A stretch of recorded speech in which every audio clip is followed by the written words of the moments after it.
Guys. Okay, intermediate fasting ಮಾಡ್ತಾ ಇದ್ದೀನ. ಕೆಲವೊಮ್ಮೆ ಏನಾಗುತ್ತೆ, ನೀರು ಕಂಪ್ಲೀಟ್ ಆಗಿ ಚೆನ್ನಾಗಿ ಕುಡ್ಲಿಲ್ಲ ಅಂದ್ರೆ ಕೆಲವೊಬ್ಬರಿಗೆ ಕಾನ್ಸ್ಟಿಪೇಷನ್ ಆಗುತ್ತೆ. ಸೊ ನೀವು ಕಾನ್ಸ್ಟಿಪೇಷನ್ ಆದ್ರೆ ಹೆಂಗ್ ನಾವು ಇದು ಮಾಡೋದು? ಕಾನ್ಸ್ಟಿಪೇಷನ್ ಅಂದ್ರೆ ಬಾತ್ರೂಮ್ ನೀಟಾಗಿ ಆಗಲ್ಲ, ಗಟ್ಟಿ ಆಗೋದು, ಬಾತ್ರೂಮ್ ಮಾಡಕ ತ್ರಾಸ ಆಗೋದು, ಈ ತರ ಎಲ್ಲ ಆಗ್ತಿರ್ತದಲ್ಲ. ಸೊ ಇದಕ್ಕೆ ನಾವು ಕಾನ್ಸ್ಟಿಪೇಷನ್ ಅಂತ ಕರಿತೀವಿ. ಈ ತರ ಆದಾಗ ಏನ್ ಮಾಡಕ್ ಬರ್ತದ?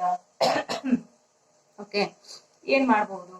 ನಾವಂದ್ರೂ ಹಣ್ಣು ತಿಂತೀವಿ, ತರಕಾರಿ ತಿಂತೀವಿ, ಓಕೆ, ಮತ್ತೆ ಒಳ್ಳೆ ಚೆನ್ನಾಗಿ ನೀರು ಕುಡಿತಾ ಇದ್ದೀನಿ. ಅಂದ್ರೂ ಕೆಲವೊಬ್ಬರಿಗೆ ಆಗ್ತದೆ, ಕೆಲವೊಬ್ಬರಿಗೆ ನೀರು ಕುಡಿಯೋಕ್ಕಾಗಲ್ಲ, ಕೆಲವೊಬ್ಬರಿಗೆ ಹಣ್ಣು ತಿನ್ನಕ್ಕಾಗಲ್ಲ, ಕೆಲವೊಬ್ರಿಗೆ ತರಕಾರಿ ತಿನ್ನಕ್ಕಾಗಲ್ಲ. ಸೊ ಅಂತ ಟೈಮ್ನಾಗ ಏನ್ ಮಾಡ್ಬೋದು ನಾವು? ಓಕೆ, ಏನ್ ಮಾಡ್ಬೋದಪ್ಪ ಅಂತಂದ್ರೆ, ಒಂದು ಪ್ರಾಡಕ್ಟ್ ಇದೆ, ಆಯುರ್ವೇದಿಕ್ ಒಂದು ಪ್ರಾಡಕ್ಟ್ ಇದೆ, ಇಸ್ಬೋಗಲ್ ಅಂತ ಹೇಳಿ.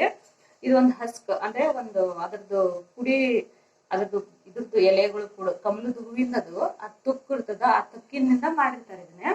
ಸೊ ಇದನ್ನ ನಾವು ದಿನ 2 ಸ್ಪೂನು ಡೈಲಿ, ಬೆಳಗ್ಗೆ ಮತ್ತೆ ಸಾಯಂಕಾಲ ಅಟ್ಲೀಸ್ಟ್ 2 ಸ್ಪೂನ್, ಒಂದ್ ಬೆಳಗ್ಗೆ 1 ಸ್ಪೂನು, ರಾತ್ರಿ 1 ಸ್ಪೂನ್, ಊಟಕ್ಕಿಂತ ಮುಂಚೆ ತಗೊಳ್ಳೋದ್ರಿಂದ ಏನಾಗುತ್ತಾ, ಊಟ ಆಗಿದ್ದು ನೀಟಾಗಿ ಪಚನ ಆಗಿ ಡೈಜೆಷನ್ ಇಶ್ಯೂಸ್ ಕರೆಕ್ಟ್ ಆಗಿ ಮತ್ತೆ ಏನಾಗುತ್ತೆ, ಬಾತ್ರೂಮ್ ಕರೆಕ್ಟ್ ಆಗುತ್ತೆ. ಹೊಳ್ಳಿ ಇನ್ನೊಂದು ಏನಂದ್ರೆ, ಬ್ಲೋಟಿಂಗ್ ಆಗಿರ್ತದೆ. ಕೆಲವೊಬ್ಬರಿಗೆ ಹೊಟ್ಟೆ ಉಬ್ಬೆ ನಿಂದ್ರೋದು, ಅಸಿಡಿಟಿ ಆಗೋದು, ಹೊಟ್ಟೆ ಒಂಥರ ಡಿಸ್ಕಂಫರ್ಟ್ ಅನ್ಸೋದು, ಹೊಟ್ಟೆ ವಜ್ಜ ಅನ್ಸೋದು, ಅದಕ್ಕೆಲ್ಲ ಇದು ಇಸ್ಬೋಗಲ್ ಹಸ್ಕ್ ಏನಿದೆ ಭಾರಿ ಯೂಸ್ಫುಲ್ ಇದೆ.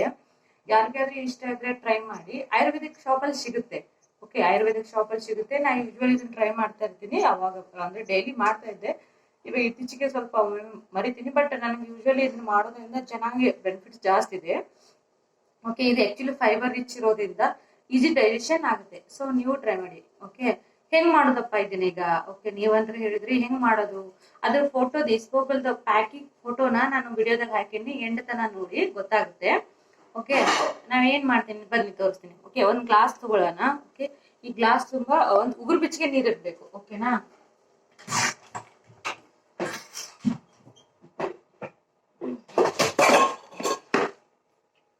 ಓಕೆ, ನಾನು ಇದ್ರಲ್ಲಿ ಹಾಕಿಟ್ಕೊಂಡಿನಿ. ಇದ್ರಲ್ಲಿ ಓಕೆ, ಈ ತರ ಇರುತ್ತೆ ಇದು ನೋಡಿ, ಈ ತರ ಇರುತ್ತೆ. ಒಂಥರ ನೋಡಿ, ಈ ತರ ಉದುರಾಗಿ ಒಂಥರ ಇದು ಇರ್ತದೆ. ಅದ್ರ ಹೂವದ ತರ ಏನೋ ಒಂಥರ ತರಿ ಆಗಿರ್ತದೆ ಈ ತರ. ಓಕೆ, ಇದು ಕೊಬ್ಬರಿ ಪುಡಿ ಅಂತ ಇರ್ತಲ್ಲ, ಅಂಗಡಿಯಲ್ಲಿ ಸಿಗ್ತಾರ ಕೊಬ್ಬರಿ ಪುಡಿ, ಸೇಮ್ ಆ ತರನೇ ಇರುತ್ತೆ ಇದು. ಆಕ್ಚುಲಿ ಏನಾಗತ್ತಪ್ಪ ಅಂದ್ರೆ, ಇದನ್ನ ನಾನು 2 ಸ್ಪೂನ್, ನನಗ 2 ಸ್ಪೂನ್ ಹಾಕೋತೀನಿ. ಓಕೆ, 2 ಸ್ಪೂನ್ ಹಾಕೊಂಡು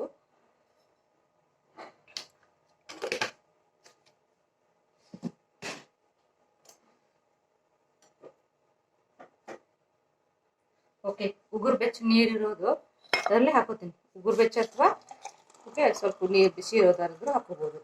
ಏನಾಗುತ್ತೆ ಇದೊಂದು, ಇದೆಲ್ಲ ಇದು ಹಾಕಿದ್ಮೇಲೆ ಅದು ಸ್ವೆಲ್ಲಿಂಗ್ ಆಗುತ್ತೆ, ಫುಲ್ ಉಬ್ಬಿ ಬರ್ತದೆ, ಜೆಲ್ಲಿ ಟೈಪ್ ಆಗುತ್ತೆ. ಓಕೆ, ಅದನ್ನ ನೀರಲ್ಲಿ ಮಿಕ್ಸ್ ಮಾಡ್ಕೊಂಡು ಕುಡಿದ್ಬಿಟ್ರೆ ಮುಗಿದ್ರಿ. ಟೇಸ್ಟ್ ನೋಡಿ ಹಿಂಗಾಗಿದೆ ನೋಡಿ, ಜೆಲ್ಲಿ ತರ ಆಗ್ಬಿಟ್ಟಿದೆ. ಈ ತರ ಜೆಲ್ಲಿ ತರ ಆಗಿದೆ. ಇದನ್ನೇ ಈ ತರ ಮಿಕ್ಸ್ ಮಾಡಿ, ಈ ತರ ಮಿಕ್ಸ್ ಮಾಡಿದ್ರೆ ನೀರಲ್ಲಿ ಮಿಕ್ಸ್ ಆಗುತ್ತೆ, ಜೆಲ್ಲಿ ತರ ಆಗಿರ್ತದ. ಸ್ವಲ್ಪ ಬೇಕಂದ್ರೆ ಇದಂದ್ರೂ ಟೇಸ್ಟ್ಲೆಸ್ ಇರ್ತದೆ, ನೀರ್ ತರ ಕುಡಿದ್ಬಿಡೋದು. ಅದರ್ವೈಸ್ ನಮ್ಗ ಟೇಸ್ಟಿಗೆ ಇರ್ಬೇಕಪ್ಪ ಅಂದ್ರೆ ಒಂದು ಹಾಫ್ ನಿಂಬೆಹಣ್ಣು ಹಾಕೊಂಡು ಕುಡಿಬೇಕು. ಇದು ಕುಡಿಯೋದ್ರಿಂದ ಏನಾಗುತ್ತೆ, ಕಾನ್ಸ್ಟಿಪೇಷನ್ ಎಲ್ಲ ಕಡಿಮೆ ಆಗುತ್ತೆ. ಮತ್ತೆ ಹೊಳ್ಳೆ ಬ್ಲೋಟಿಂಗ್ ಇರ್ತದಲ್ಲ, ಬ್ಲೋಟಿಂಗ್ ಕಡಿಮೆ ಆಗುತ್ತೆ. ಆಸಿಡಿಟಿ, ಈಗಿನ ಜನರೇಷನ್ಗೆ ನಮ್ಗೆಲ್ಲ ಬರೀ ಆಸಿಡಿಟಿ ಅಂತ ಇರ್ತಾರೆ. ಸೊ ಆಸಿಡಿಟಿ ಜಾಸ್ತಿ ಇರೋರು ಇದನ್ನ ಕುಡಿತಾ ಬಂದ್ರೆ ಆಸಿಡಿಟಿ ಕಡಿಮೆ ಆಗುತ್ತೆ. ಊಟನೂ ಡೈಜೆಷನ್ ಚೆನ್ನಾಗಾಗುತ್ತೆ. ಮತ್ತೆ ಸ್ಟಮಕ್ ಫುಲ್ ಇರುತ್ತೆ, ಪದೇ ಹಸು ಆಗಲ್ಲ. ಕ್ರೇವಿಂಗ್ಸ್ ಆಗ್ತದೆ, ನಂಗೆ ಅದು ತಿನ್ಬೇಕು ಇದು ತಿನ್ಬೇಕು ಅನ್ನೋ ಕ್ರೇವಿಂಗ್ಸ್ ಆಗುತ್ತಲ್ಲ, ಅದನ್ನು ಕಂಟ್ರೋಲ್ ಆಗುತ್ತೆ. ಸೊ ಇದು ಫೈಬರ್ ರಿಚ್ ಇರೋದ್ರಿಂದ ಬಹಳ ಯೂಸ್ಫುಲ್ ಇದೆ. ಸೊ ಯಾರಾದ್ರೂ ಈ ತರ ಕ್ರೇವಿಂಗ್ ಇಶ್ಯೂಸ್, ಕಾನ್ಸ್ಟಿಪೇಷನ್ ಆಗ್ತಾ ಇರೋರು, ಬ್ಲೋಟಿಂಗ್, ಆಸಿಡಿಟಿ ಆಗೋರು ಇದನ್ನ ಡೈಲಿ ಒಂದು 2 ಸ್ಪೂನು 2 ಟೈಮ್ ಕುಡಿಯೋದ್ರಿಂದ ಹೆಲ್ದಿ. ಇದ್ರ ಸೈಡ್ ಇಫೆಕ್ಟ್ ಏನಿಲ್ಲ ರೀ, ಚೆನ್ನಾಗಿ ನೀಟಾಗಿ ವಾಶ್ರೂಮ್ ಆಗುತ್ತೆ. ಸೊ ಓಕೆ, ನೀವು ಟ್ರೈ ಮಾಡಿ. ಟ್ರೈ ಮಾಡಿದ್ರೆ ನನ್ ಕಮೆಂಟ್ ಮಾಡಿ ಹೇಳಿ. ಇದು ಇಸ್ಬೋಗಲ್ ನೀರು ಕುಡಿದ್ಮೇಲೆ ಒಂದು ಟಿಫನ್ಗೆ ಒಂದು ಎಗ್ ಅಷ್ಟೇ ತಿಂದೆ. ನನ್ಗಷ್ಟು ಹಶು ಅನಿಸ್ಲಿಲ್ಲ. ಸೊ ಮತ್ತೆ ಮಧ್ಯಾಹ್ನ 2 ಗಂಟೆಗೆ ಹಂಗೆಲ್ಲ 2 ರೊಟ್ಟಿ, ತರಕಾರಿ, ಮೊಳಕೆ ಕಾಳು ಪಲ್ಯ, ಓಕೆ, ಮತ್ತೆ 1-2 ಆಮ್ಲೆಟ್ಟು ಮಾಡ್ಕೊಂಡು ತಿಂದೆ.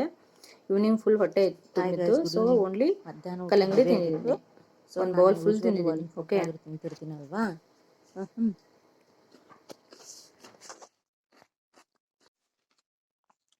Hi guys, good evening. ಮಧ್ಯಾಹ್ನ ಹೇಗಿತ್ತು ಊಟ? So evening 1 bowl watermelon ತಿಂದಿದ್ದೀನಿ, ಕಲ್ಲಂಗಡಿನ. ಓಕೆ, 6 ಆಗಿದೆ ಟೈಮಿಂಗು. ಅದಕ್ಕೆ ಸ್ವಲ್ಪ ಪೆಪ್ಪರು, ಆಮೇಲೆ ಉಪ್ಪು ತಿಂದೀನಿ. ಇದಂತೂ ಭಾಳ ಚಲೋ ರೀ. ಕಾನ್ಸ್ಟಿಪೇಷನ್ ಆದವ್ರು ಕಲ್ಲಂಗಡಿ ಭಾಳ ತಿನ್ನಬೇಕು. ಇದರಿಂದ ಏನಾಗುತ್ತೆ, ವಾಶ್ರೂಮ್ ನೀಟಾಗುತ್ತೆ.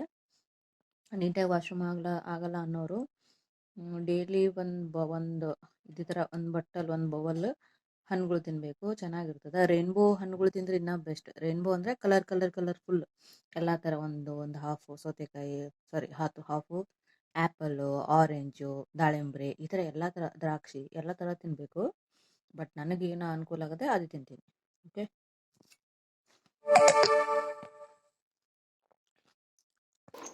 ಮತ್ತು ಮಾರ್ನಿಂಗ್ ಎಂಟಿ ಸ್ಟಮಕ್ ಅಲೋವೆರಾ ಸಹ ತೊಗೊಂಡಿದ್ದೀನಿ. ಆ್ಯಕ್ಚುಲಿ ಕಾಫಿನೂ ಕುಡಿದಿರ್ತೀನಿ. ಕಾಫಿ ಕುಡಿದು ನಾನು ಸ್ವಲ್ಪ ಮನೆ ಕೆಲಸ ಮಾಡಿಕೊಂಡು ಆಮೇಲೆ ಅಲೋವೆರಾ ತಿಂದು ವಾಕಿಂಗ್ ಹೋಗ್ತೀನಿ. ಸೊ ಇದು ನೋಡಿ, ಇಸ್ಬೋಗಲ್ ಅಂತ ಬರೋದು, ಇದನ್ನೇ ಯೂಸ್ ಮಾಡಬೇಕು.